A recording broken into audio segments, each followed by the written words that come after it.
अस्सलाम वालेकुम। आज हम लारियटा लाहौर लारियटा में आए हैं जामपुर का चूज़ा करवाने के लिए कार्गो। ठीक है, ये आपको दिखाता हूँ। ये चूज़ा ये आप देख सकते हैं, हेल्दी एक्टिव चूज़ा माशाल्लाह, ए ग्रेड मोटा। ये 100 की पैकिंग हुई है। देखें माशाल्लाह चूज़ा देखें, ये सारा चूज़ा भरा हुआ है हमारा।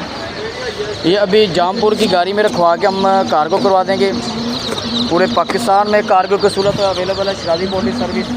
अभी चूज़े की बुकिंग के लिए रब्ता करें 0322 0441 941 0314 162 1242। ठीक है, ये हमारे बुकिंग नंबर है। इसके अलावा हमारा कोई और नंबर नहीं है।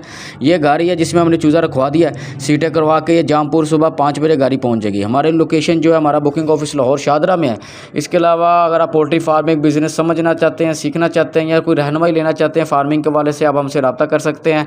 मार्केट में बहुत सा फ्रॉड हो रहा है, अपने आप को ऑनलाइन फ्रॉड से बचाएं कम रेट के लालच में। ठीक, मज़ीद पोल्ट्री फार्मिंग बिज़नेस की रहनुमाई के लिए हमें ज्वाइन करें, हमारी वीडियो को शेयर करें और कमेंट सेक्शन में अपना फीडबैक लाजमी दें। शुक्रिया।